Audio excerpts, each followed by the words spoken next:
I was stressing out hard, you guys. I was stressing. I'd already been in Australia, I think at that time, for 6 months, and I was waiting for this visa. All right, so sometime back in roughly 2005, I had not been in Sydney for long. So I just moved over to Sydney from California. At that time, I was in San Diego.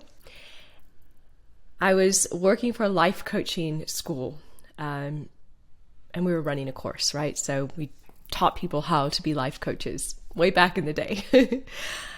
So because I worked for Tony Robbins for a few years in the States, who, I don't know if you guys know who he is, but if you do, he's like the world's #1, inspirational speaker / coach, really. So I worked for him, and because of that, it was sort of my ticket into Australia to get a visa, specifically with this life coaching school.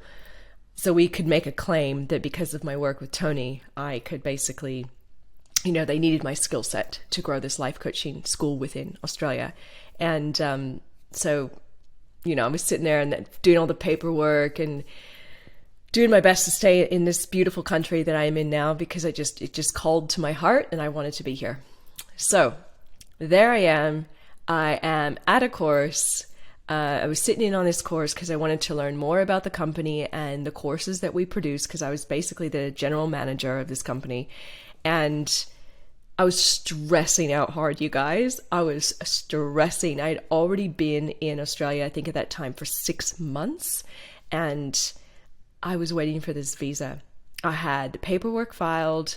They just kept asking for one thing after another to get a working visa to stay in the country.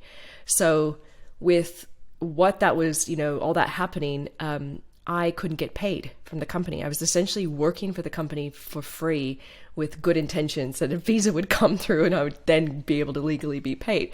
So I had sold my car to move to Australia from San Diego.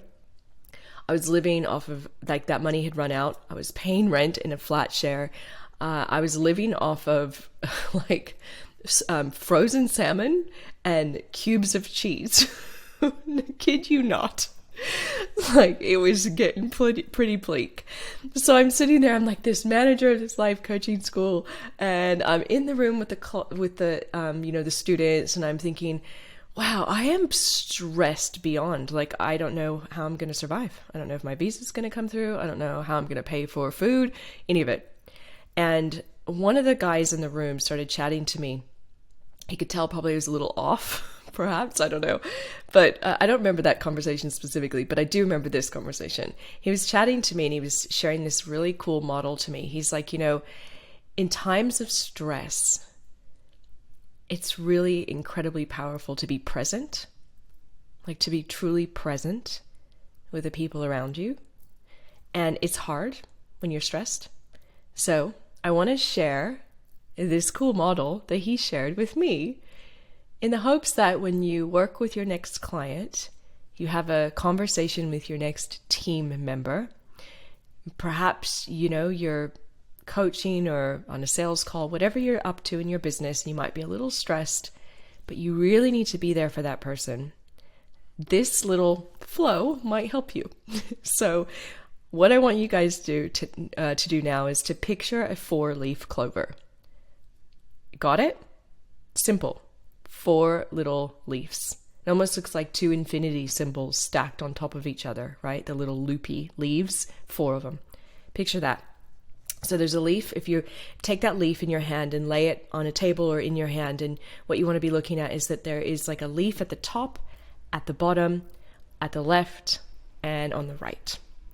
Now, symbolically, most people focus on one of the leaves in a time of stress or overwhelm when they're having a conversation with somebody.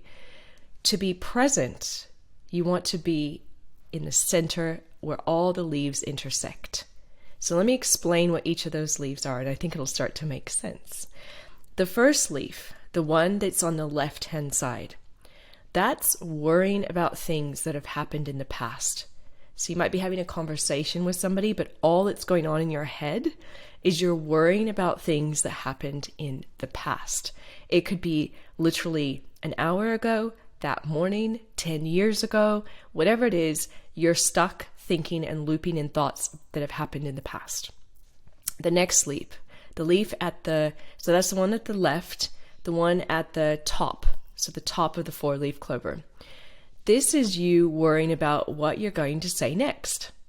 So especially if it's like on a sales call or with a new client, or maybe it's a bit of a stressful conversation with a team member, you're sitting there and you're like, oh my God, they're talking to me, but what am I going to say? What am I going to say?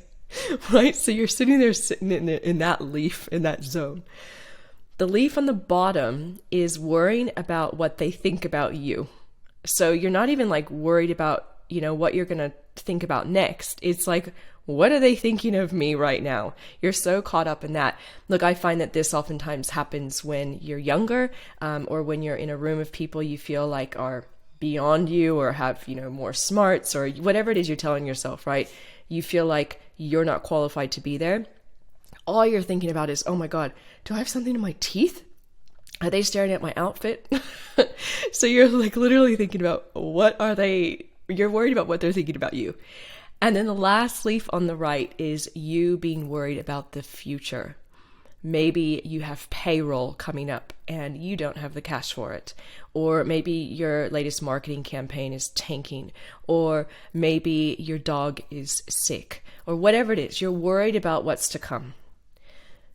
This is like a typical way of a human being. I believe too, after he shared this with me, I've seen myself go through these leaves, but I feel like this is kind of the flow of how we operate, right?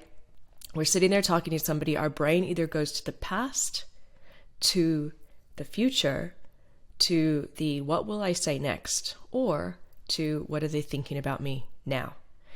And you're doing that so much that you're actually not present with the person directly in front of you. So, when I'm with someone, I think about the clover. I know it sounds funny, but it's simple, right? It's like a simple little model. I think about focusing on the center of the 4-leaf clover. That's where I want to be, in the middle, present, not thinking of any of the other stuff. I really feel, you guys, that there's no greater gift you can give someone than being present with them. Like truly. Have you guys ever been in a room with somebody and it might be somebody that you look up to as a mentor and you just feel like they're only looking at you. They only have time for you. They're not looking at their phone. They're not darting off around the room. They're not looking behind your head. They're there for you. It's incredible, right? It's such an amazing feeling to have that person be truly present. So I feel like it's a really big gift that we can give people. So, by the way, before I close out on this very short and sweet episode, I do want to give a quick shout out. Bula Fiji. So guys, you're listening to me. Suddenly I've noticed, so I look at stats, and I see who's kind of looking at me from around the world. Suddenly there's a huge group of you in Fiji listening to me. So Bula, thank you. Vinaka, I'm so excited that you're here. It means the world to me. And gosh, there's a few other countries coming up in the ranks too, and I'll give you shout outs too soon. So ask your friends to listen or watch the YouTube videos. I put these on YouTube as well. Guys, spread the word. If you're finding any sort of value in this, maybe there's another person in your life, another business owner who's a bit stressed or trying to grow their business. Share it with them. I give you guys some shout outs. So in closing, I want to leave you with this quote from Eckhart Tolle. Realize deeply that the present moment is all you have. And with that, thank you, as always, for tuning in. It means the world to me. And may you have an amazing, joyful week ahead. Thanks, you guys.